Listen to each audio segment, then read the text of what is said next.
Stand up for righteousness. Stand up for justice. Stand up for truth.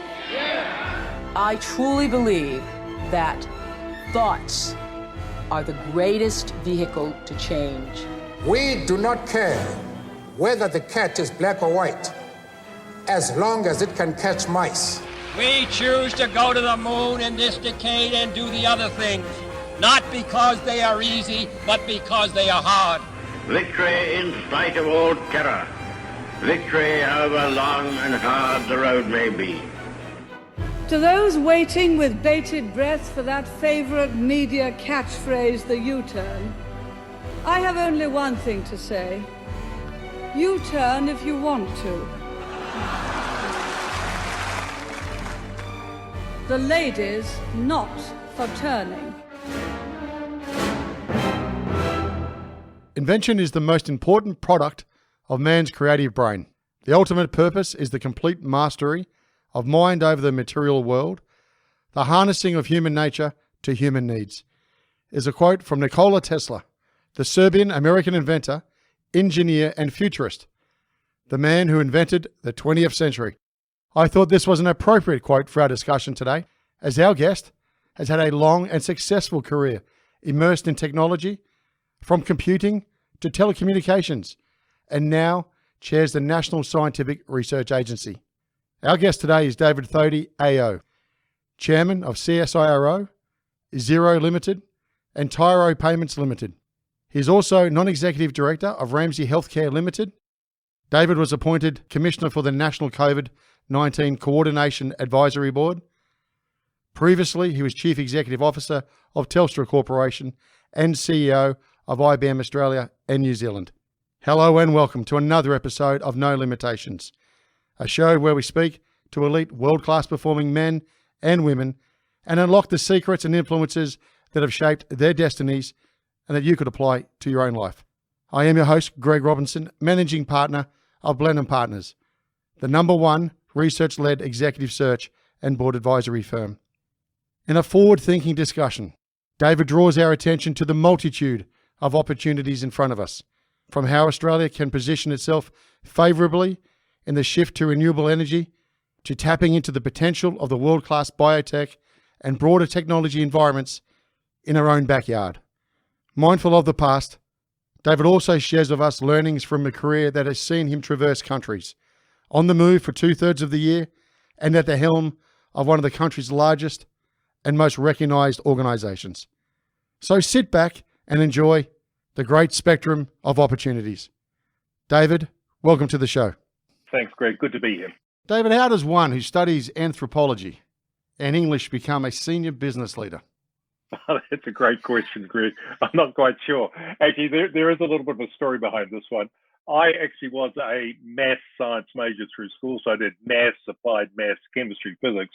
When I went to university, I was going to do medicine, but I decided that I wanted to do an undergrad degree. You know, the US does these sort of broad-based undergrad degrees, and I had a very understanding, family who said, "What are you doing?" And then, "Okay, go do it." So I ended up doing the social sciences degree, which I really enjoyed. But then I sort of came back to my roots, so to speak, and maths and science and stuff. What was life like at home? Where you from? What was the family surroundings, and what was the sort of the guiding lights for you? Yeah. Look, I had a great family. Parents were New Zealanders who came to Australia after the war. Went to Perth. I was born in Perth. Father worked for AMP, a company in the news at the moment. And then we lived in Sydney, Brisbane.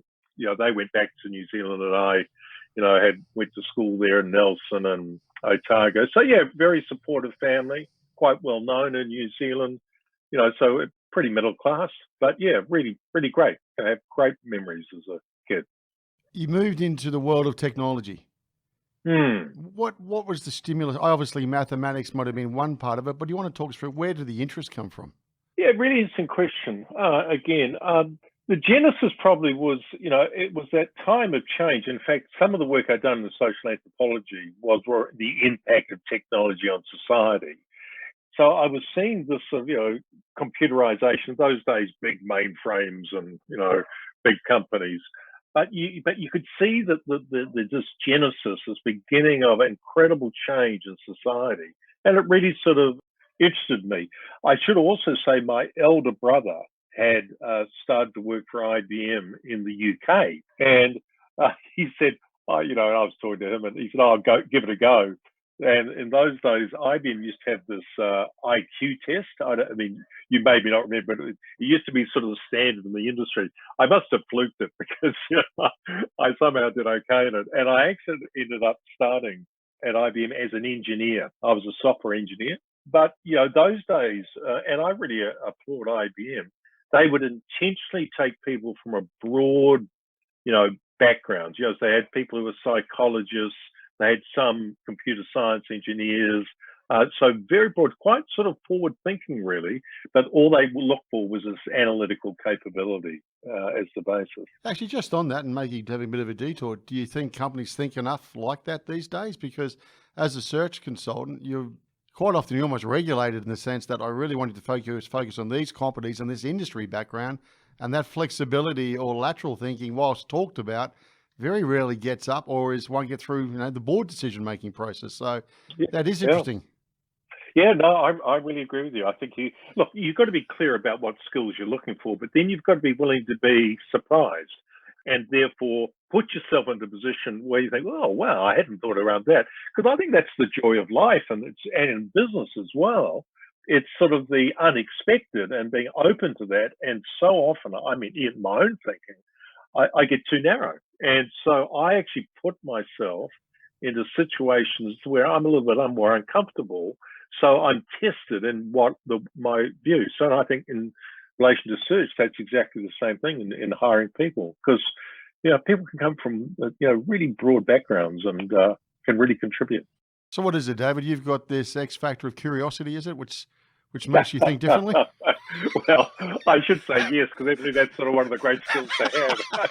Oh, look, I enjoy life, Greg. You know, I enjoy people. I enjoy challenge. You know, don't always get it right like most people, but and I'd hate to think that you ever stop learning. You know, and people are so rich. You know, so often we meet people and we don't spend enough time to really understand their story, and you walk away the richer for it. And I think that it's a really important aspect of life and business that we need to really make sure we will develop or retain. Yeah, really agree. 22 years, wasn't it, with IBM? It's a long time. I think it was 21. But it's counting. Yeah, it was a long time. You know, I mean, in fact, you look at my career, I only worked for two companies. Yeah. You know, I mean, in terms of, I should be clear. I want to restate that. My full-time working career was only two companies because I plan to work until the day I die. I don't like this term retirement. I think you transition between different roles. But yeah, I had a great time at IBM. It was one of those companies, one of the true early multinationals. And what it provided me was this great spectrum of opportunities. I never felt like I was in a rut, because it was big enough to be able to move between departments and divisions and geographies. And it's, taught me a lot of skills, but 21 years is a long time, no, unquestionably. But what was the glue, David? What was the sort of the DNA of IBM during those most impressive days? Well, I joined it's really just as it was at its pinnacle. So that was in 79. Just after the antitrust wars. Remember, for those who know the IBM history, again, if you look at what's going on with Google now, yep. IBM, big, and then the US said, hey, we're going to break you up into 3 different divisions. Yes. And I joined just after that, and it was still going very strongly. But interestingly, you could tell, I suppose around the early 80s, it wasn't quite right. The arrogance was starting to come in. It was really dictating to customers, even though the values of IBM, which I still remember, respect for the individual, best customer service, and a commitment to excellence in everything you do, really good principles.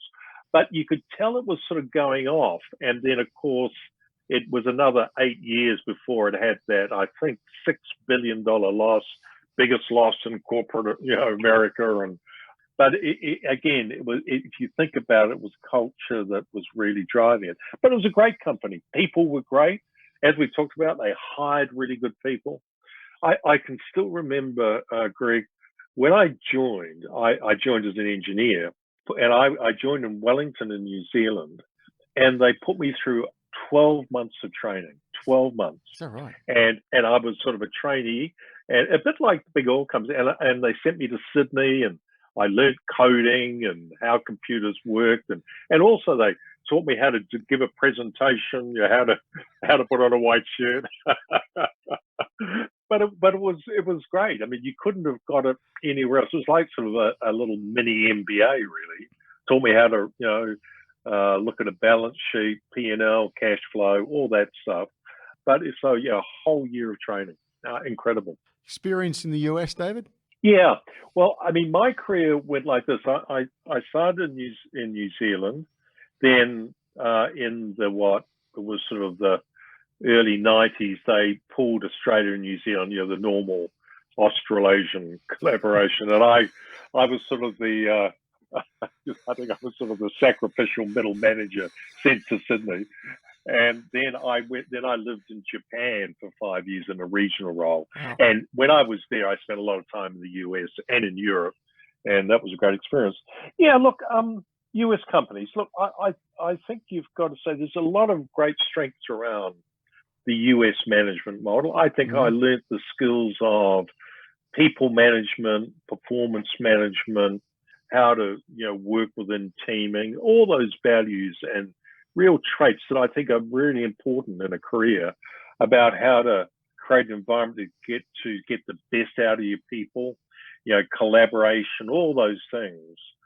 But it also had those other things of an American company that, most of the senior executives had never lived outside of the US, so it really wasn't diverse. Even though it was multinational, it wasn't truly global. It, there was quite a hierarchy. Interesting, not as bad as you may think of some of the, more, the European companies, but there was still a sense of hierarchy and, entitlement, because of your position rather than your contribution. But at the same time, just wonderful people, really talented.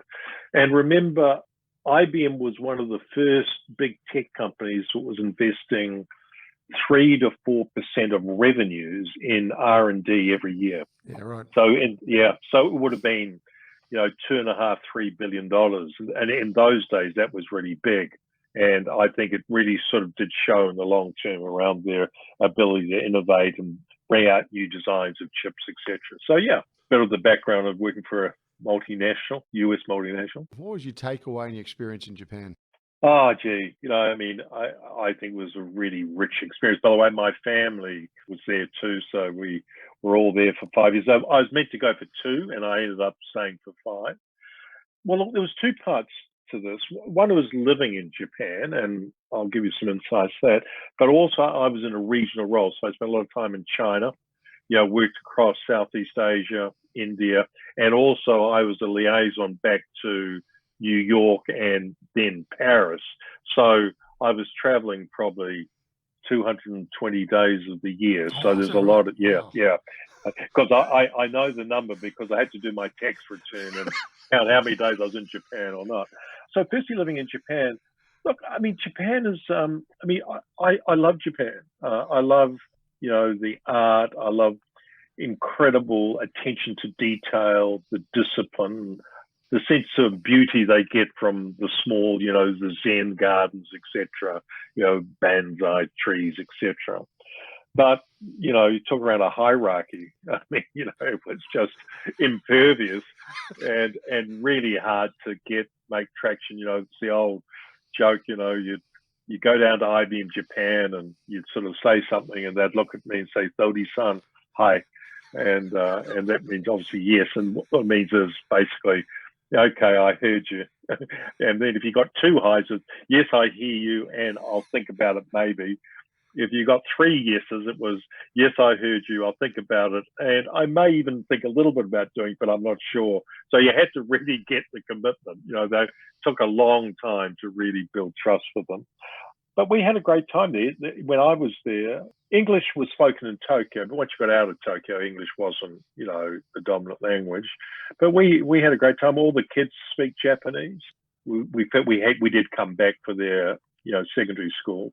But yeah, we had a great time. But the experience for me was, going into China. Opening up then, David, wasn't it?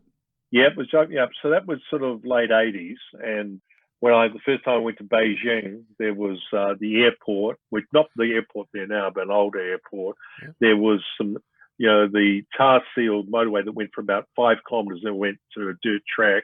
And the only place you could stay in Beijing was the Holiday Inn, which was like an American ghetto, so it was about it. So IBM again was very forward thinking. They had their headquarters for the Greater China region out of Hong Kong, then moved it to Beijing very early. Wow, okay. Managed Taiwan, Hong Kong, and China as one group, which was pretty brave. Yes.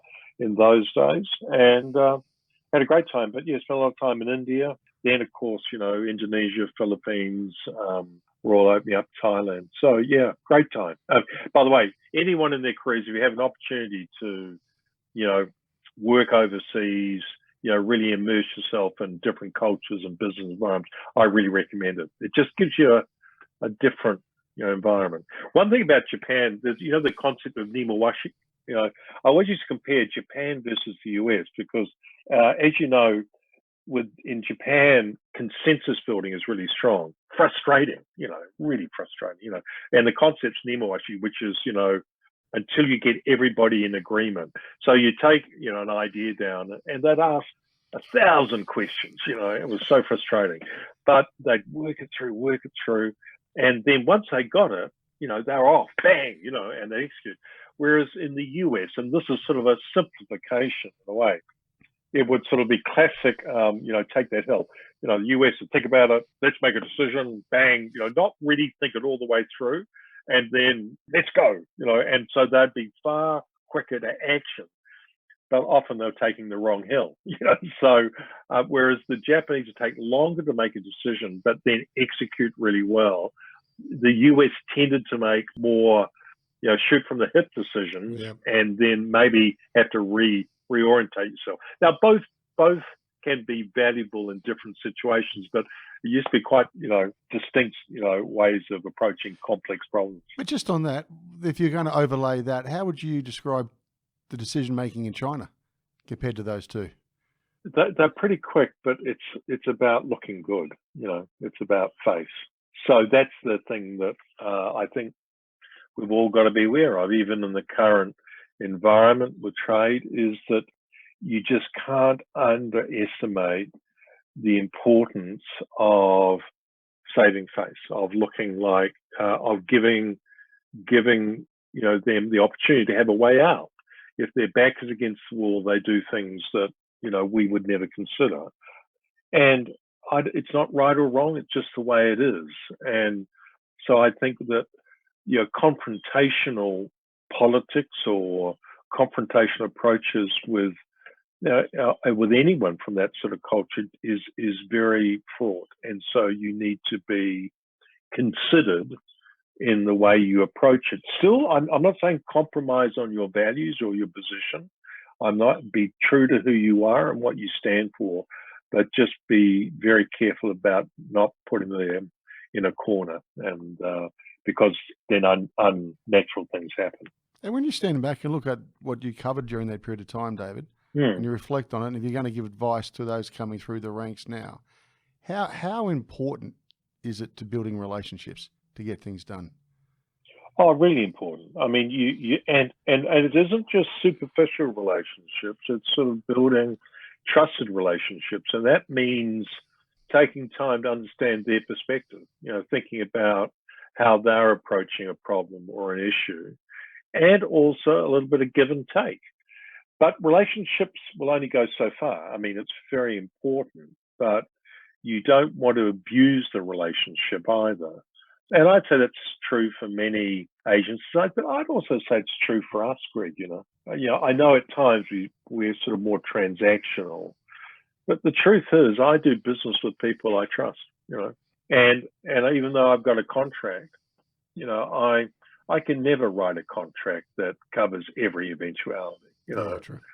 So trust is a big part of all our lives, and I think that's for colleagues throughout Southeast Asia, I think that's a big part of their lives as well. So you're working in one of the most famous organisations in the world, but out there quietly, or maybe becoming a bit louder, was the likes of these groups called Apple and Microsoft. What were you looking at from the IBM lens to these organisations? Do you think they're going to make it, not make it? What was your thoughts? Well, it was an incredible period, wasn't it? Yeah. So you went from the mainframe world, then this whole PC world. Well, it was distributed computing, then PC.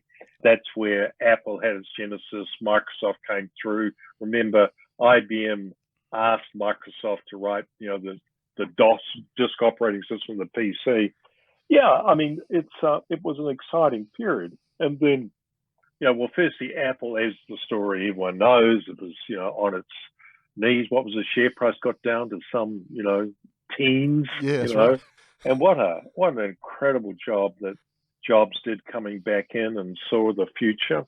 But from an IBM perspective, when I was there, Apple wasn't really seen as a major competitor. It was, a worthy competitor, but it wasn't. Remember, those days it was more the Japanese lookalikes and mainframes. It was, Apricot, Compaq. That's remember right. these? Yeah. HP, all these companies. And Apple was there, but remember they were a very, they had their own operating system. It was more for the art, the education, artistic mind. Really good, but it wasn't core business. Microsoft, on the other hand, was an operating system, and then it went into Office. So there was productivity tools. So they weren't really major competitors. That really sort of came through from the early late 80s, 90s, and then it went through. And I left in 1998, I suppose, so a little bit of the time. But yeah, isn't it great? I really rate Satya Nadella. What a wonderful leader he is. I've had the privilege to spend a little bit of time with him. He's really taken it from where Barmer had it, and look at the market cap, look at what they've done with Azure. They've reinvented and the cultures, come back. It's really great. And Apple, from Steve to Tim Cook, Tim's done a great job of continuing that legacy. They really saw the power of the intelligent, phone. And then we all know the story about, Steve pulled together lots of technology. And I can remember, not that I'm trying to, the team that was at Telstra, we actually built a phone with a touch screen with icons in it before the iPhone came out, but it was pretty rudimentary, I should quickly say, Greg. But so we all sort of knew the potential of an intelligent handheld device, but Apple did it, and then wonderful branding, form factor, design. And we were using a Korean supplier, and I think Java code. Those who remember it. So we all knew it, but they were the ones who made it happen. And then to see them sort of move through the iPad, look at what they've done in terms of the App Store. Really creative and great leadership, and also just real discipline and rigor in their management style. So I really rate both companies very highly. How much is it in the marketing, David? Oh, look, marketing is only as good as your product. In the sense that you've got to market it, but the product's not great. It doesn't make a lot of difference. And I've always thought that, branding and marketing, you've got to keep them, the innovation, your product and your market position aligned. Because if they get out of kilter, then you got real problems. And what happens is you lose trust, and then your brand image drops really quickly. But I think Apple have done a great. But they protect that Apple image. Even when we would do an ad at Telstra, to use the Apple image was sort of like going to Fort Knox. They don't let it out of out of the bag, is he? So yeah, really important. But you do need to market. I mean, I love marketing. You know, I really enjoy it. I love brand, and I love, you know, being able to promote a product and talk around how good it is, and to be innovative and a bit creative in that. I mean, that's what human beings are all about, creativity. But you just don't want to get too far ahead of yourself. That's all. Why did you make the move, David? You depart from IBM and you go to Telstra. Well, look, it's a classic story of working for a multinational. Look, I've been CEO of IBM Australia New Zealand. Olympics, you know, we'd done the last Olympics IBM ever did in 1999, 2000. And I really had a choice either to move to the US to continue my career, or to stay in Australia and to look for another career. There were two real factors for me on that. One was, as much as I enjoyed IBM, I was the manager of a geography. I wasn't a listed company CEO, and they're very different, very, very different. And I think people should really be aware of that. The other thing is, I saw a lot of people who had done well and then went on the expat, journey, and then stayed out of the country too long. And when they came back, they found it really hard to, fit in. And I mean, partly it's a fault of Australia. We're not good at accepting people who had wonderful careers offshore, but also sometimes they just had lost contact with what was going on in the local economy. So I think we've got to all step forward in that. And so I'd thought about that a lot, and I decided that I wanted to stay in Australia, and the family also, they were, I think our eldest was just finishing HSC and things like that. So we made a decision I want to be part of a listed Australian company, and I also had a great ambition to see Australian companies do well globally, and it's still a passion of mine, and we've got to do more of that for the good of the country. Yep. And I wanted to see if I could play a little role in that along the way. Okay, so you sign up and you come on in. Yep. Were you impressed with what you found? Was it cutting edge? Was it the thinking that you expected? Was it the government silo mentality? In all honesty, what did you walk into? Remember, I left IBM and I went to run the wireless division of Telstra, Yep. which then was a separate company called Telstra On Air, and it was standalone. We had our own P&L. And then literally within a month, we had, Jody, Rich, James and Lachlan failure of OneTel. OneTel Yep. happened literally. And so I sort of walked into, what turned out to be a great opportunity, because a lot of those customers migrated back to Telstra, but I sort of stepped right into it. Look, in those days, incredible, appreciation of the engineering capability of the Telstra and of the industry at that time.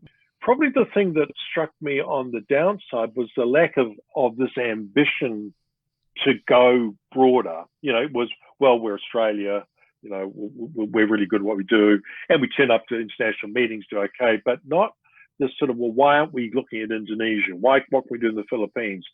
So, and that's also been, I think, both in the aspiration of Lightning Fix, but also the share market investors have always been a bit wary of Australian companies stepping out too much, because we've had a few failures on the way. And I think that's really held us back. We should be far more outward focused, looking for opportunity, even if we fail, because that's the right thing to do in the long term. You served under a couple of interesting CEOs, Ziggy and then Sol. What did you learn? Well, I guess, was Sol the original disruptor? We use that type of language. What did you learn from both? Yeah, well, look, Ziggy hired me. I have enormous respect for Ziggy. He's, incredible integrity, a very, smart guy, great values, and, a real team player. He was, one of the great CEOs, is one of the great CEOs, great chairmen, and I think he's a Absolutely. great chairman as well. Yeah. So, I spent a lot of time with Ziggy. A very politically tough time for him. Remember, he'd come from Optus to Telstra. Yeah, in terms of Sol, look, he was one of the smartest business people I've met. ambitious, driven, had ideas around, behavioral market segmentation. He was incredibly, deep in terms of driving change and building pace in a company. Like, he used to force us to have, 6-12-month product release plans. He got momentum behind the business. And so I learned a lot from him in some of those skills that I used and still use today. But on the other hand, he was so uncompromising. The arrogance got in the way. I said it to him, I say it now, he fell out of sorts on both sides of politics, and therefore became more isolated, and in the end was not a good outcome for the company. But I do have a view of, you can learn from all people, and I learned a lot from Sol. I don't do things the same as he did, but he has a lot of my respect for what he can get done. And he was a transformation change agent. And changing a big company like Telstra is not easy. No way in the world. So after 8 years, David, you get appointed to the number one gig. You fulfill that aspiration, as you say, CEO of a listed company.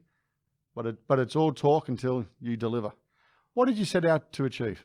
Oh, well, I can still remember the pitch that I made to the board, and I think the board was still a bit unsure about whether I was really the right guy or not, the right person. But I did have this real fundamental belief that Telstra was a great Australian asset, and that we needed to fulfill that opportunity, that place, and that we could be, a really differentiated provider of innovative technology. There's a bit of a unbelief that we could serve all customers. I mean, so many customers, and remember, 1.4 million retail shareholders. Yes. And so I made a pitch basically saying, look, I think we can really build differentiation that will create shareholder value through providing outstanding service with innovative products. And that was the pitch I gave. And the day that I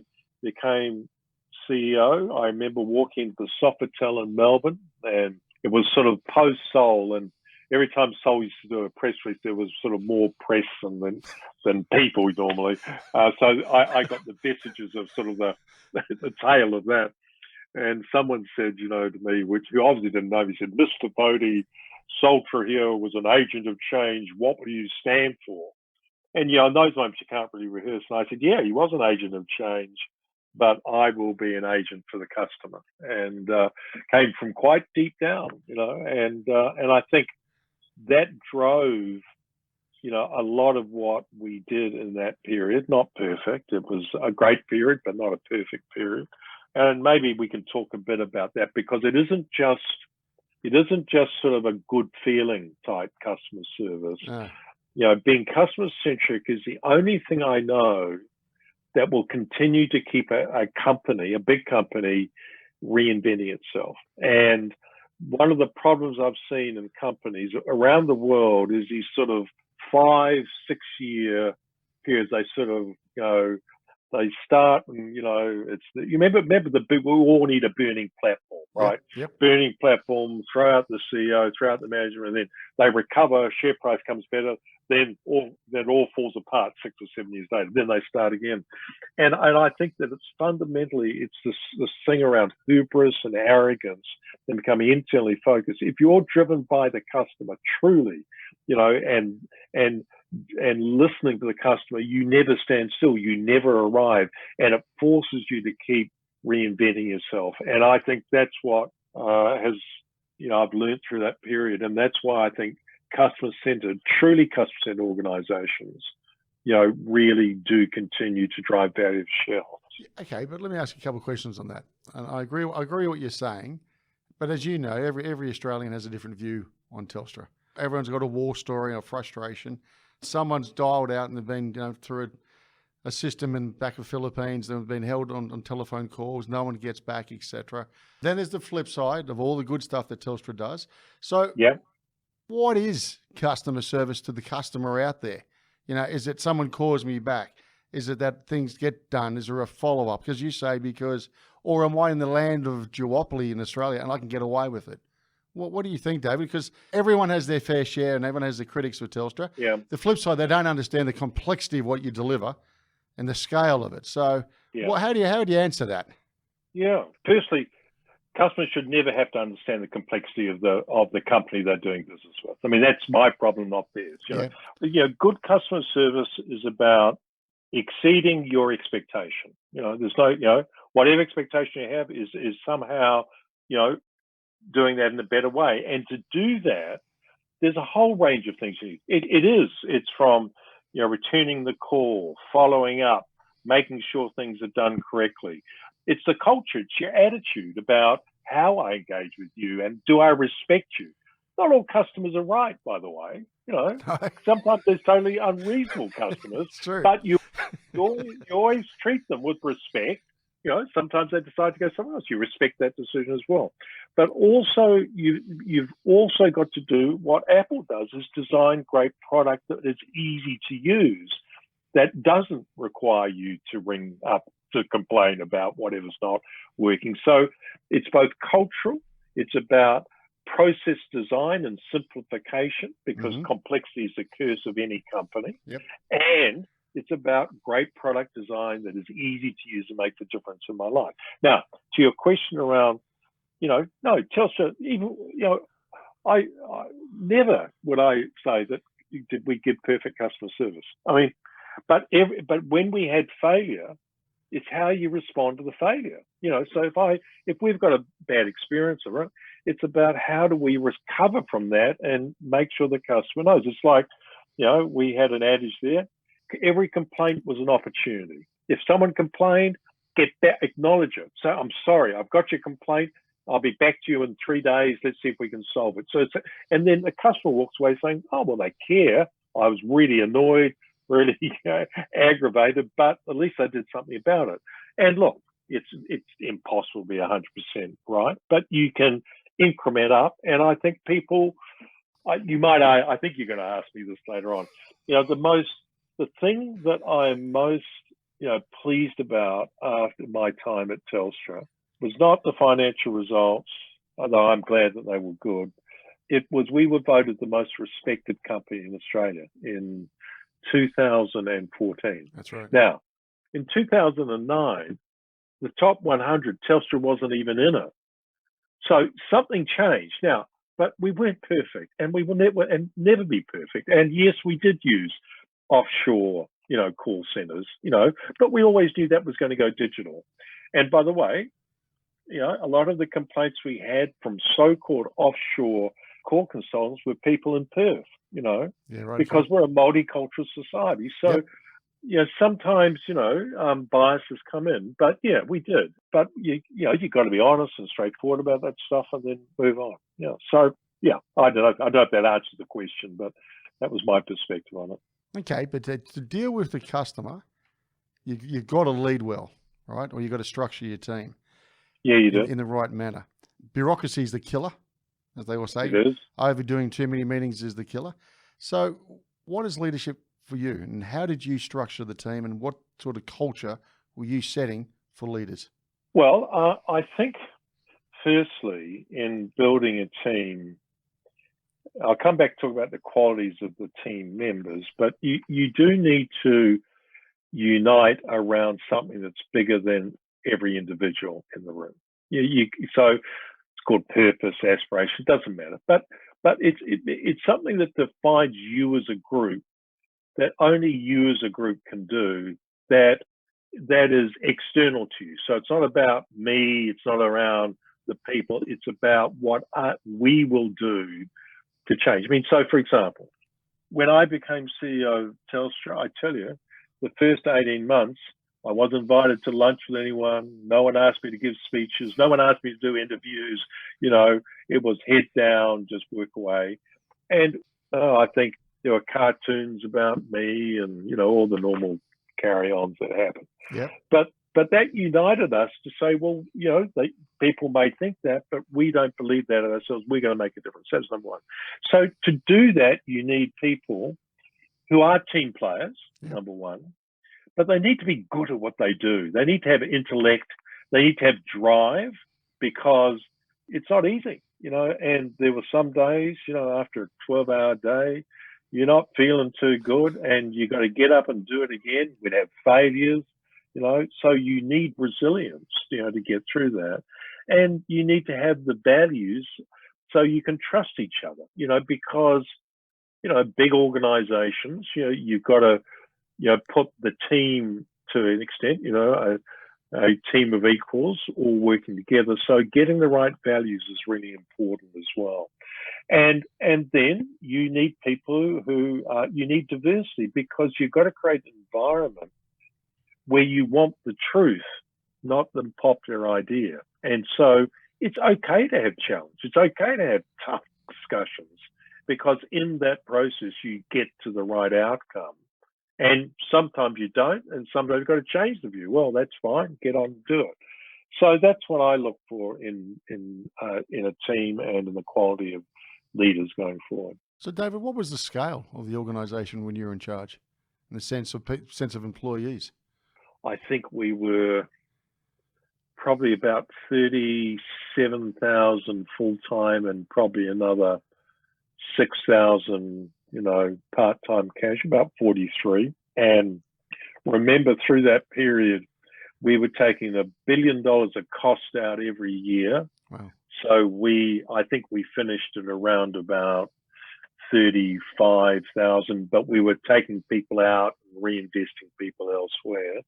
I mean, Andy's done a great job in, continuing to restructure the company. It's a tough industry, capital intensive. But so there's constant change, constant sort of moving forward. So you can restructure companies and do it in a way that's respectful of individuals, making tough decisions. And you just got to do that.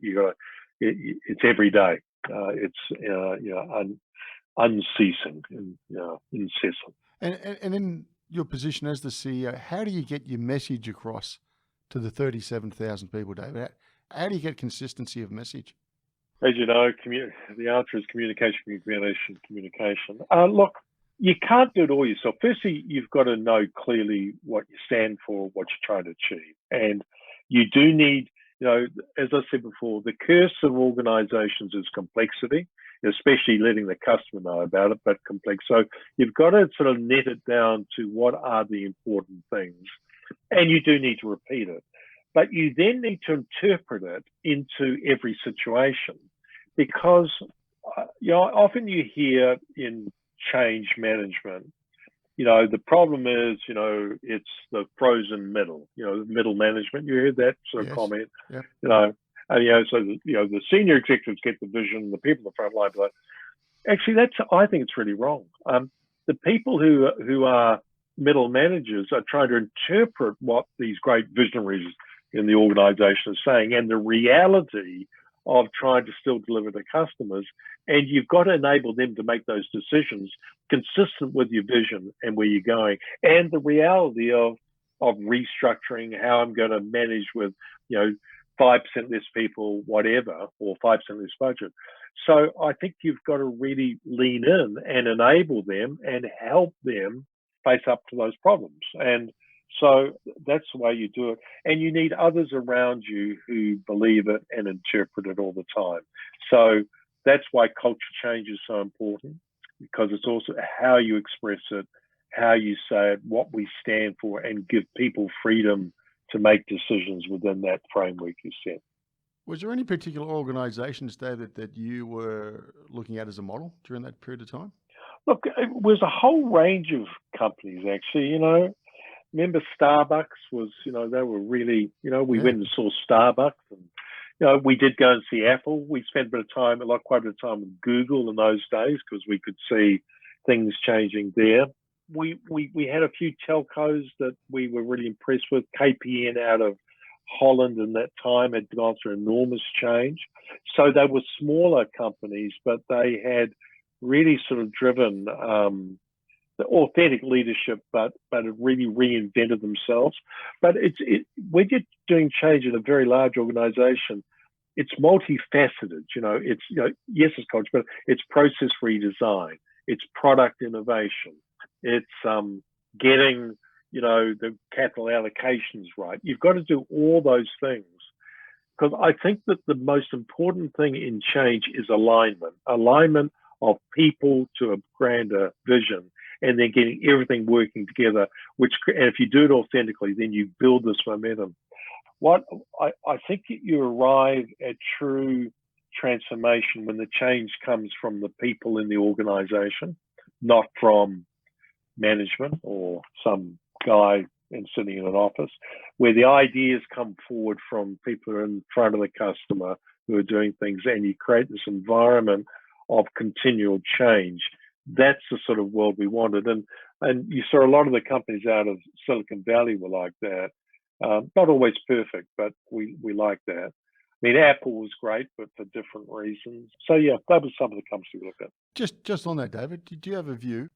There's debates either way from a leadership perspective, but you just said change and transformation comes from the people. Yeah. Telstra have invested heavily in the last number of years, and so like a lot of other organisations, and partnered with some of the well-known strategy houses to deliver that transformation program. Yeah. Isn't that management's role, or is that too simplistic? Bringing expertise in, but how long do they stay for? When is their role done? It's an interesting discussion when you're talking about the pace of change as well. Look, you need both. I mean, there's no question that the responsibility of leadership is to look at the future and see the world of the possibility, and then put in place plans to get there. Yeah. And that's where consultants come in and are helpful. Sometimes that means you've got to restructure the organization because you've got to align capability to what you're trying to do. But once you get that framework set, what you want to do is to enable the people within the organization to drive that change within their own area and give them the delegation to do that. Because that's where you really get, but it's got to be aligned. It's got to be within a certain structure. Otherwise, you've got anarchy. So you need both. Yeah, look, I mean, we use consultants and people came in, but, and I'm sure the consultants would say they can only take you so far. Good business, 96% is execution. Get the strategy right, 96% execution. Staying the course, making sure you're following up, making sure you're driven by the metrics, not by opinions, inspection, being true to yourself, all that stuff. So that doesn't change. I don't think it ever will change. Pretty exciting landscape out there at the moment, David. I was just sort of looking at it. If you look at 5G, it's not another G, is it? It's impressive. And we know it's going to change industry and business transformation. In your opinion, David, which industries will you see as the first movers with 5G? I agree with you. 5G is an incredibly enabling technology because it will just give faster capability, better latency, so we can do things in a more predictable and faster way. The industries that I think will change, I think there'll be quite a bit within, some of the essential services areas like road management, traffic management, those sort of really important things for society to work. Obviously, there's the home and there'll be some wireless technology there, but put that aside, I think it's going to be enormous change for the health industry because it'll be real-time analytics and diagnosis, and that both the access but also the intelligence, the AI that goes around it. I think it'll continue to change education and entertainment will be enormously impacted. But coming back to the infrastructure, I think supply chain management and getting greater efficiencies, especially as we're looking at how we can shorten supply chains. I mean, still, or even, things like food provenance, the whole area around, I'm in Tokyo, I'm eating a mango that's been grown in, the Northwest, and I can see it'll connect me to where it was grown. I think that's the sort of thing that we're going to create real value going forward. So yeah, that'd be the ones I'd say. Yeah, 5G is really important. It's it's a lot of capital for the telcos though. Yeah, and where do you see the role of government in stimulating and supporting 5G? I think governments set the environment for the private sector to invest, and government should only step in when there's market failure, and I think most governments would agree with that. there is creating an environment, making the spectrum available in a fair, equitable way, not overcharging, not undercharging. Also, they need to look at the whole digital equity issue because, as a private company, you would not necessarily invest 5G in some remote location. So I think there's a role for market failure for governments to step in there. But I think creating this environment where we can, private sector can invest capital, get a return for shareholders is what the government should primarily be doing. And David, how do you see, I guess, edge computing from your experience in IoT creating new business models? Yeah, well, I think the biggest thing around digital enablement and which goes across IoT, artificial intelligence, all those areas, is that it does create the possibility of new business models. So I think that for IoT and edge computing, these are enabling technologies that allow us to do things faster, better. But still you need to make a difference. You need to do something. All you're really doing is putting greater intelligence into physical things that can make decisions and then, take action. Edge computing is just putting computational power closer to the end user. Mm-hmm. And so they're all good inventions, but of themselves, they mean nothing until it makes a difference.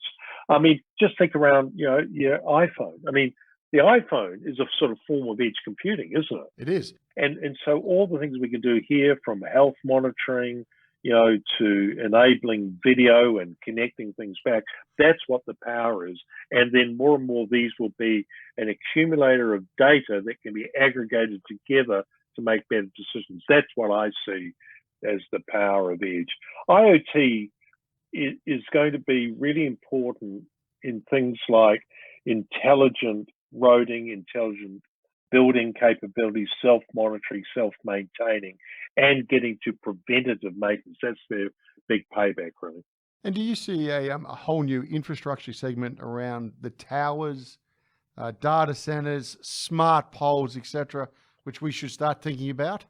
I think that there's unquestionably the valuations on infrastructure companies are very high because it's no different to toll roads, big capital outlays, long-term cash flows coming in. Therefore, people can see, good returns in the future. And the thing that has happened in many of the telcos is that that asset value has been sort of caught in the bigger organization. So the telcos are splitting them out to be able to recognize the value. So yeah, I think it is really important. Smart poles, smart towers are all going to be important going forward. I think it might go through a cycle. You do? High value, high multiples now, hopefully not too low. I think it'll come back a bit in the longer term, but still worth doing now. David, winding back the clock, what were your thoughts in those heavy days when suggestion of NBN was to be created? It was a tough period, Greg. When one of your core assets is being basically renationalised. Absolutely, yeah. And it was a difficult one because there was the Telstra Act that we really didn't have much option. So it was, I think someone says, a bit like a gun at your head. We weren't very popular, so we didn't have a lot of sympathy out there in the market, as we were talking about before. And, we had to look at I was there to act in the best possible interest of shareholders in the environment in which I was presented with. So yeah, it was really hard. It's proven to be a difficult period for the company, but sometimes these things happen. You got to make the most of them, and I think that's always been the attitude I took. We did as good a deal as we possibly could under the structure in the interest of shareholders, and then you got to get on and do what you got to do. So yeah, it was hard. And in the interest of the Australian customer, what do you think? Was it the right decision ultimately, or not? This is an interesting one. I think probably a better decision would have been a collaboration between Telstra and the government to get. I think it would have been a cheaper and could have been a faster implementation. However, I do think that on reflection, the role of government in providing essential communication services is something that they need to be involved in for the equity of the nation. So those nations who have fast broadband, equitable access in the information age are doing better than those countries that don't have it because of just the nature of it. I think that the ideal outcome would have been to find some partnership arrangement that leveraged the capability of Telstra. In the end, they ended up rebuilding Telstra as NBN. Yeah. And that's cost government a lot of money. Will they see the returns of it? Well, I mean, they might, depending on how valuations go, but it still could have been done a lot faster. So I think there was another way through it. But in the environment we had back in 2009, it just wasn't really on the table. Fair enough. If I got the phone call from a good search firm and I'm coming down to meet Mr. Thodey in an interview at Telstra, what does he look for the competencies and the skills to join his team? As a CEO, I'm looking for, obviously domain excellence. I'm looking for good values, people that align to our long-term aspirations. I'm looking for team player. I'm looking for someone with a little bit of edge, because I don't want, I like people with edge. Not compliant, but are willing to, test the boundaries, but within an environment of the greater good, as we talked about before. But yeah, you want people who bring something to the table and are willing to test and question and say, well, is there a better way? And are not happy with the status quo. I like people who want to reinvent, drive change, be better than we were before. Always remember, first CEO, I worked for a guy called Baz Logan in IBM. He said, David, the best thing alive in your career, he said, never leave a job you do the same way you found it. Always invest something in, leave it differently. Doesn't matter what you do. Doesn't matter if you're cleaning the floors, find a way to do it better, because that's what life's about. And that's what you want in a good leader. You talk a lot about values-based leadership, David, and you also talk about, and it's bandied around a lot these days, authenticity. Yeah. Now, let me ask you, can you talk us through what that actually means? But what about authenticity in the sense now that we're in a politically correct world? How does that come into it? Yeah, well, I must admit, I sometimes, worry that this term has lost sort of its meaning a bit. But look, authenticity to me is pretty straightforward. You want people who've got integrity.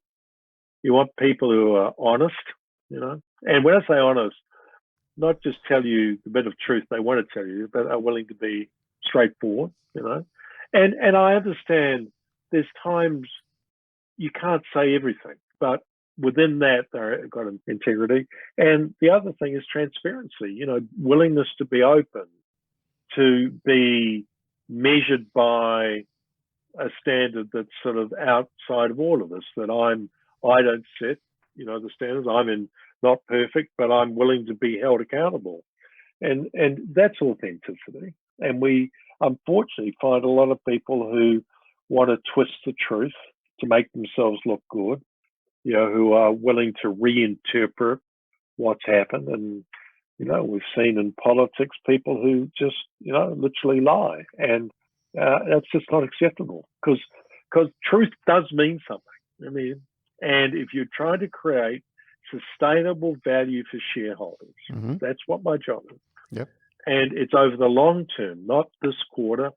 You need to have integrity. You need to be able to go the long thing. You don't need to keep revising the truth or reinterpreting the past. So that's why I think authenticity is really important. Also, I think when you're dealing with people, they have the right to know who you are, what you stand for, and then make a decision about what they want to do. That sort of is about respect for everyone. Everyone has the right to work for who they want to work for, do whatever they do, and they have the right to know who the sort of people who they're working with. Yeah, so that would be why I think it's important. When you called it a day and you look back, happy of what you achieved? Yeah. Look, I am. but I don't always sort of think about it like that, Greg. I mean, I'm sure there's things you can do better. You know, none of us sort of get everything right. I don't have any great regrets, but I enjoyed it. I really got incredible satisfaction from it. You know, people who I worked with, I have enormous respect for. They were part of the story as well. You know, and it was a period of my life. It wasn't. It doesn't define who I am.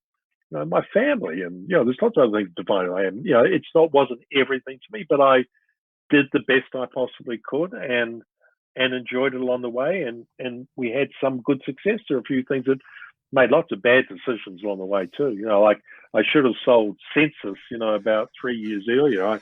We ended up selling it for 900 million. And I think when I started as CEO, we could have got, I don't know, 4 billion for it because the yellow pages were still pretty current then. So, you know, you make mistakes as well. Just on that, David, as a CEO, of recent times, a couple of conversations we've had, a number of them said you can't overanalyze it to death, and that intuition, we don't understand enough about intuition. In your decision formula, does a lot of analysis? How much is on intuition? How much is gut instinct? Where does it come for you? Yeah, interesting. I hadn't heard some of those comments, but look, I think you've got to do a bit of an analysis because you've got to test your assumptions, right?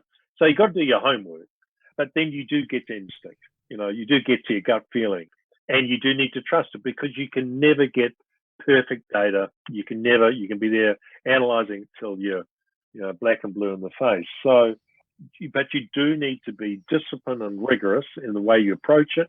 Understand the assumptions you're using around whatever analysis you're doing, and then you have an instinct, and then you test yourself with it. And you know, we walk up, you know, this thing around bias, and you know, I see the world in a certain way, and you want people around you who are going to test that. Say, well, hang on, David, you know, is that really true? And then and get that through, and then make the decision on one way or the other. So, yeah, I mean, I would like we were talking around the Japanese for Nimawashi consensus building. Take that too far, it just atrophies. You know, it's too slow. So you've got to find that nice balance in the middle. That's what I'd say. Early days at IBM, you mentioned that the company had considerable investment in R&D. Yep. One of your next moves is into the world of R&D, CSIRO. Yeah. Talk us through that. I've always, I mean, you know, CSIRO is our national science agency. It's an incredible, it's sort of an icon of Australia. It's one of the few national science agencies left in the world. You know, it's delivered enormous innovation through its 100-year history. You know, it's had its ups and downs through that period. You know, the people at CSIRO, you know, wonderful scientists. You know, we're in the, Australia scores in the top 6-7% of scientists in the world, you know, in terms of, you know, quality. Wow. Where we don't do as well is the commercialization, you know, from taking science to commercialization. So, yeah, I had the incredible, you know, privilege of being asked to chair it, and I've thoroughly enjoyed it. I mean, you know, it's one of the great pleasures I have every month, you know, going and seeing, you know, parts of the organization. It's very broad, you know, it works from, you know, work on the Great Barrier Reef to Ningaloo Reef, you know, marine biology. We've got the investigator that does all this, you know, work around the shores of Australia through to the, you know, infectious diseases centre down in Wollongong. You know, it's very, very broad. You know, we do all the mineral work, automation, artificial intelligence. So it's great. And I'm a great advocate for research and development and innovation. And I think it does define a nation and defines a business. And we need to keep investing in creating the future because that's really important. So I think where you're going with your question, what's my view on R&D in Australia? Interesting, I've got to say, the actual percentage allocated to R&D has declined from 2.2% of GDP to about 1.8%. So it's on the decline. Okay. What people don't understand is actually most of that decline has come from the private sector. It's about a 50-50 split, and it was, when it was at 2.2, it was about 1.1 government, 1.1 industry, and most of the decline has been in industry R&D. Government, you know, is continuing to invest. You know, they invest in CSIRO. You've got, you know, the Biomedical Translation Fund, you've got the Clean Energy Fund, you've got main sequence ventures. There's a lot of investment. And now you've got Modern Manufacturing Fund that's coming through. Yes. The question is, are we as a nation, private sector, creating an environment for the private sector to invest? That's the big question. And we've had the R&D tax incentive, which, it's about what? A few billion a year. It's been very tightly defined, and it's quite a process to go through to get the tax credit. Yeah. And it hasn't always included software. And I think we've got to keep redefining that going forward. But I also think we've got to look at Australian companies and say, well, what percentage of your expenditure is going to R&D, and we need to encourage you to do it more. Is it up to governments to give tax incentives for R&D, all the time? I mean, it's got to be part of the objectives of the company. So we've got to find the right balance there. But we do need to address it. I am worried we're not investing enough going forward. What about the other side of the equation, the commercialisation of the hard work done at CSIRO? You said we're good, but we're not necessarily where we could be. Yeah, that's an overall statement for Australia. If you look at all the scores from OECD, we're sort of pretty low down in the ranking. I think we'd be in the middle at best. Commercialisation, well, actually, let me be clear. And does that mean profit? What does that actually mean, David? Well, I was just going to say, driving value from great science, and it can be value to the community, value to the environment, or value commercial. It's not trouble. You've got to work hard at it, and there's lots of different ways you do it. So the way we've found at CSIRO, we have a whole division that goes from IP management all the way through to doing joint ventures about how to commercialize the science we do. And it's a skill set that is hard to find and takes a long time to develop. So we've got a group of maybe about 60 people, and we have 7 pathways to value creation. Right. And every year we hold the most patents in Australia, but we've got to really work hard to make them, worth real, create real value. So it's a process, and it's a way of thinking, and and you've got to really invest time in it. So that's what I think we need to do more of. And by the way, the universities are really good at this. I mean, we've got wonderful universities in Australia. We're some of the best in the world. We've got to help them do it. They've got to do education and some of this research work as well. Are you a bit worried then, just bearing what you're saying, what, 2.1 down to 1.8%? We are coming out of COVID, hopefully. Yeah, hopefully. What's the repercussions going to be there on longer term on the investment then? Is it still going to keep sliding? I hope not. I hope not. Look, we've got to keep making, one, we've got to invest. And so universities, CSIRO, we need to make this attractive, and we've got to keep showing the value that we're creating. For example, Beef to Foods, which has been this, plant-based meat. Yep. I mean, what a wonderful story that's been, and we need to celebrate the success and then let people see the real outcomes of it. Or some of the work we've done with batteries. I mean, it's not just CSIRO, it's right across the community. So we've got to make it attractive, and then capital will flow into that area. We are seeing more capital, venture capital coming, money coming to venture capital. Okay. Yeah, and maybe some of that money may have been going off into R&D, but so we've got to be careful what we're measuring. But I think if we make it attractive, I think the money will come back.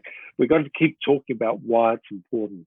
I mean, I think the government at the moment are probably more pragmatic in saying, okay, we're up for it, but just show me the outcomes. So that's what we try to focus on at the moment. You don't sit still for too long, David. I see you're pursuing the career in the boardroom. Yeah, right. Yeah. One, I can understand why you've done it. Are you enjoying it? Is it measuring up to what you hoped for? Is there the right conversations being had? Are the shareholders getting their return from the decisions being made? What's your overall view? What's happening out there, David? When I left Telstra, I'm not sure if I said to you, but I said to a few people, I have no desire to go on a listed company board. Yeah, I did. And it was more just I just needed time out. However, now, as you know, I'm on 3 at the moment. I was on the Vodafone International board, and then I do CSIRO as well. Look, the truth is that I think boards play a really important role with companies. Good boards are able to challenge, support, engage with management on the interests of shareholders to really drive improvement. A good board. If I'm a shareholder, we finally got Mr. Thodey on the board. Am I getting the best out of what he's got to offer? And as others would say to us, as you know, David, gee whiz, I feel like I'm more of a compliance officer. We're not spending enough time and using me to my skill set. Yeah, I think 20% of the time, I think the governance is getting in the way.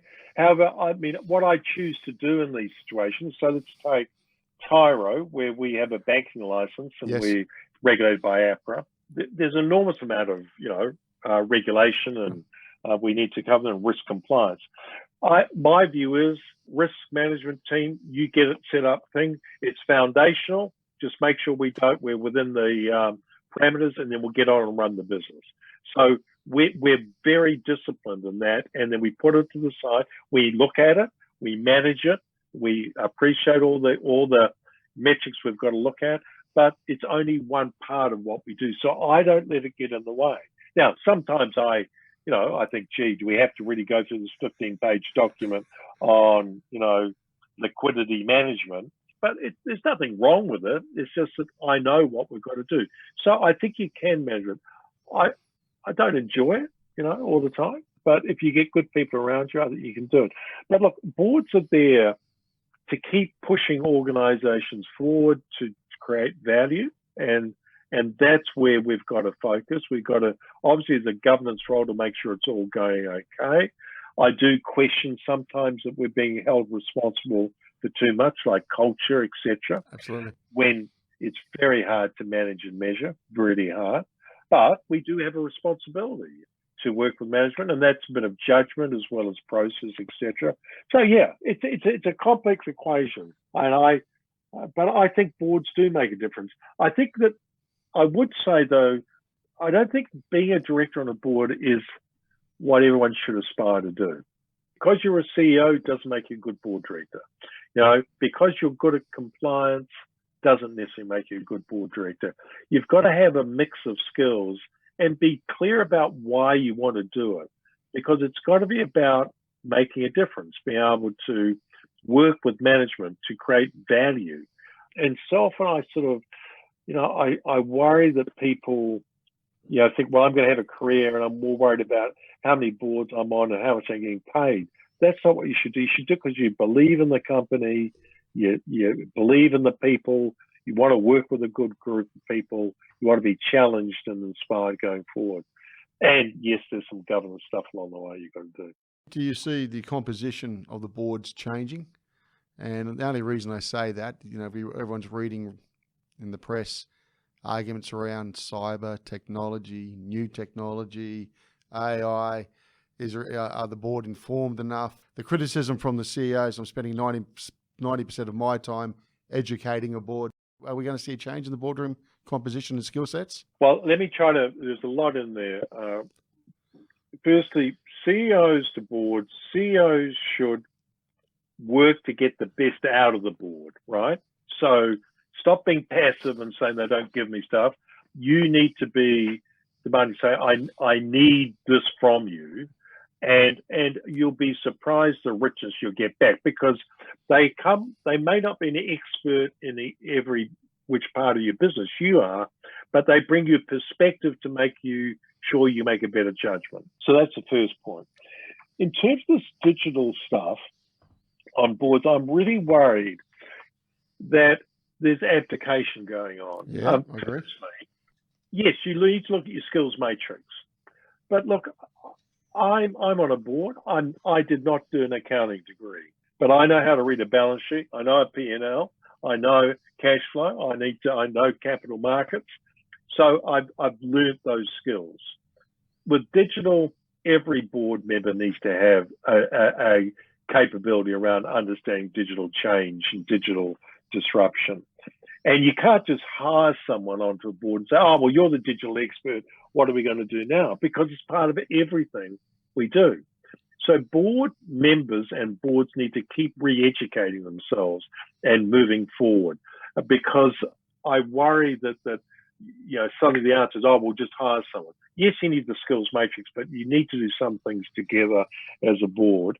Will there be changes, in terms of generational change? Look, I look for the quality of the people, not their age or which group they come from.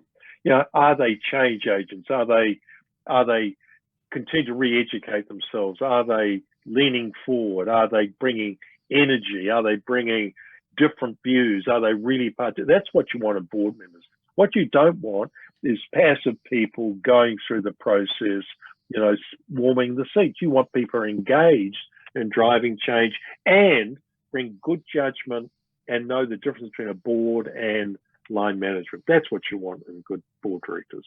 Do you think boards meet too often? Through COVID, they do. Oh, look. No, because look, the Americans are about 4 times, maybe 5 times a year. The English, or the UK, 6 to 8, and Australia seems to be a lot more. Now, some will argue that's terrific governance, and we show the way. Others would say, really, that's a bit over the top. Where do you sit on that? I'm in the 6 to 8 camp. Yeah, I think 4's too few. How do you know what's going on in a company? And for me, 6 to 8's about right. And in this sort of, and you need time to look at strategy together as well, which I'd include in maybe 7 or 8. Yeah, that's about it. Yeah, but no, every month is just crazy. I don't know how people do it. Yeah. Obviously, David, you're always, like I said earlier, very busy. Now we've got the Climate Leaders Coalition, driven by the B Team Initiative. What is that? What is that? Good question. Well, firstly, yeah, I am busy, but I still make a lot of time to do what I want to do. So the great thing about having a bit more of a portfolio, I can take time out. Look, the Climate Leaders Coalition is actually a concept that came out of New Zealand. Oh, right. And yeah, when New Zealand decided to go to net zero, they said, business, we want you to step up and look at what you're doing. So, and all it is, it's a forum where CEOs can come together to share, best practice. So if you look under the Paris Accord, scope 1, 2, and 3, there's certain things we as CEOs or chairman we need to do. For investors, they ask for your ESG plan, which includes your emissions target. Really hard for some companies. If you're going to go to net zero by 2050, whatever date it is, let me take CSIRO. We've got 65 locations around Australia. Some of them were built in the 30s. I tell you, they're not environmentally really that attractive. Mm. And to actually get them to, say, using solar or whatever, we need to spend capital to get them there. And so trying to look at how you invest to get to a net zero world is actually really hard. So what the CLC does is actually creates a forum of people to just share what they're doing. People can learn from each other. There's no judgment of what they're doing. And then it's got some working groups where they're looking at tough problems in terms of, various, technologies or, how they handle the investment criteria, or looking at suppliers, what their carbon emissions are. So that's what it is. It's a forum for discussion between business leaders. How big's the team? I think at last count it was about 24 CEOs. Yeah. And what's your aim? What would you love to see there as the team? Look, I think the only definition is whether they get value from it, because we're not there to force any outcome, except we believe in net zero, because we think it's a really important issue for the world, and we need to do our own thing. So the actual measure of success is whether they get value out of it. But I do hope that some ideas come out of it as well that can be shared more broadly in the business community about how you actually, do it, execute going to net zero in your own company. And so we can maybe share some best practice going forward would be really great. And have you got in your mind, Dave, what do you think is net zero achievable for the nation? Oh yeah, I do think it is achievable. I think you've already seen the rhetoric change in Canberra. It was net zero by the second half of the century. It's now net zero as quickly as possible, and obviously with the changes in leadership that in the US, I think there'll be a different position going forward. Yeah, look, it is very possible. It's doable, and if we get it right, enormous export opportunity too. Renewable energy technologies. We have this incredible reservoir of capability that could be a really good business going forward, export business. How do you see the economy at the moment, David, and going forward for the next 12, 18 months? I'm actually reasonably optimistic. I think employment numbers are coming up very quick, far more quickly than we expected, and that's really encouraging. Look, obviously the going through into the first half of 21 is going to be the critical period. We might have a few bumps along the way, but I have an incredible confidence in the resilience and entrepreneurial nature of our economy. And people, it's amazing what people have done, even during COVID and lockdown, how they kept their businesses going. Obviously, e-commerce has been a big part of that, digital enablement, et cetera, So I'm actually very confident. I mean, obviously we've got to, we need to keep exports strong, both in resources and ag. It'd be great to see the higher education sector come back. Would be great, but we need to tread warily there.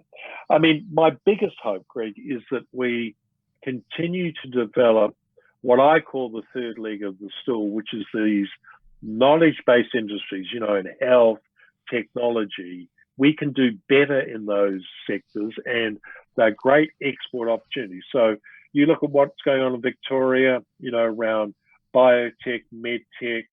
Victoria is one of the, has one of the best biotech environments. I mean, they've got the investment going in from University of Melbourne, RMIT's involved, and they're building out this whole precinct, and they've got big visions. But even now, you look at the number of biotech companies starting up there in Victoria and in Brisbane, enormous of it. And a lot of that is based around, really innovative drug, genetic engineering. This is exciting stuff and very exportable. But it also goes from there into medtech. We've got the cochlears, but there's lots of other work going. We've obviously got CSL, but we need to build around those companies and really drive forward. In terms of the tech sector itself, if you look at Europe, put the US aside, most of the European companies, their tech sector is about 8 to 9% of GDP. We're only about 5 to 6% of GDP. Okay. So we under-index. And so I think that software is the name of the game. That's why Atlassian staying in Australia is great, but it's also all the other companies like Canva and those Seek and etc. Xero as well. So I think we need to continue to invest in those industries, and I think they can really play an important part in the economy going forward. So for jobs, etc. And David, what is the Tech Central Precinct then? Well, the Tech Central Precinct is come out of, originally it was going to be the Australian Technology Park, and there was going to be White Bay. This is, version 3. And I was involved in some work about 18 months ago looking at, could we take Central area, Ultimo, Piedmont, going through into Surrey Hills and into a bit of Redfern, and take that whole area, working with Sydney University and with the University of Technology, ABC, and actually build out a whole tech precinct. Atlassian's moving there. A lot of the venture capital companies moving to Surrey Hills. There's the robotics side. You've got the new advanced manufacturing capability at Sydney University. You've got the nanotech center at Sydney University as well, robotics center at UTS, quantum computing capability academy in the area as well. And then we want to make it an environment where people will come and be based, even in a COVID or new COVID world. You still need locality. That's what we're paying to do, and get a mixture of attract innovative companies and some large corporations. So if we can do it, I think it'd be great. And it will cover off tech, it'll be a bit of health, a bit of advanced manufacturing, etc. So really exciting. The negative which comes up is around AI, unemployment, or the prediction of unemployment. What do you think of that? Or, the losing of jobs because machine learning is going to replace people? Yeah, I say in 1915, when the auto industry started, they said that they were going to put all these people out of the job. And last numbers I looked at, the number of jobs have improved enormously in the last sort of 100 years. So no, I understand it's got dislocation. I understand people need to change jobs, but I think technology creates new opportunities going forward and improves quality of life, and I think can create better quality jobs going forward. Okay, now what about, we've got this thing where technology organisations are our providers of news. And the big debate of late was around censorship. And I'm sure it's going, and you talked about it, remarked back to all those years ago when you're at IBM and splitting of organisations. Where do you see, this? Because it is concerning if that's the case. Well, there's two current issues. One is the censorship issue and the freedom of speech. And then the second issue is actually this whole question around content and who pays for content. Yeah, exactly. Right? Yep. Yeah. So let's take the probably easier one is who pays for content. I think there is a financial transaction that needs to go on there. I don't know what the ins and outs are, but good journalism is worth something, But a good journalist also needs wide distribution. So, if I write something using social media to get it out there, I get a lot of value from that because I get heard and there's a dialogue created. So I think we've got to be careful not to overplay this because a good journalist needs, the newspaper or the social media. But good journalism costs money. Someone's got to pay for it, and I think we need to recognise the content is king. In terms of censorship, look, we live in a free society. Freedom of speech is very important. However, the perpetuation of lies and mistruths is also unacceptable. True. So the question is who has the right to choose what's true and not true? And that's where I think the social media platforms are saying is, look, we'll take what action when we know it's blatantly mistruth or it's just perpetuation of a lie. But it's a very fine line where you're starting to get into censorship and stopping the freedom of speech. So I think that we should err on the side of being a little bit more, don't over-regulate it because you want freedom of speech.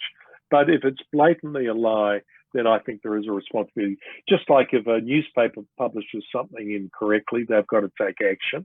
Yeah. So does the social media. So I think that's what I'd say. But what about when they were asked about, are you listening to us? And, for years, no, we're not. And ultimately they fessed up and said, yes, we have been. What happens there? That's a bit scary. It is scary. And I think it's very important that they are, absolutely open about what they are listening to and what they do with it. And now, but, as you know, privacy is an interesting thing for all of us. Like I sign up to Google, knowing that they are probably seeing, what I do queries on, but the value I get from it is so high, I'm willing to take that risk. But that should be my decision, not anyone else's. So I think what you've got to do is create an environment where people have the right and the opportunity to make the decision. But privacy to you and me are probably different things. Privacy to my son and I are very different things. So we just got to render it explicit and make a decision point in the process. And like Google has done, give you the ability to control, what you see, what you don't see, what they see. And I think they've done some quite good work in that area over time. Last two questions, David. Do you mentor people? I do, though I'm not sure I'm a great mentor because I probably learn more from the people I meet with than actually me giving any great sagely advice. Yeah, no, there's a number of people I meet with and try to at least sort of, engage and hear about the wonderful things they're doing. And sometimes I have an opinion, occasionally. And if you were to look back at that young gentleman who was studying anthropology all those years ago, Yeah. what advice would you give him now? I think two things. One is I'd say spend more time thinking about what you really is important to you. By the way, that's true for all of us. At times, in our careers, you just got to do what you got to do. But it's like strategy, or you need to make time to think in your life. Like, I put time in my diary to think, and it's sort of, it seems contradictory, to have to put time in, but it's really important. So, but spend time. I mean, even when I stopped full-time so-called work, it's really, so you got to give yourself time to think about what you really want to do. So you just don't follow, a certain road. That'd be the one thing. And the second one we talked about, it is, trust your own judgment. Do your thinking, but, give it a go. I mean, what can go wrong? I mean, you're not killing anybody or doing anything, but push the boundaries. The people who play it too safe just, I think, lose opportunity. And often it's sort of the willingness to step out and try things, even if they fail, that really create great leaders and great people. I mean, great leaders, they fall over, they get things wrong, but they get back up again and do it again. And I think about all the wonderful people I've worked with over the years.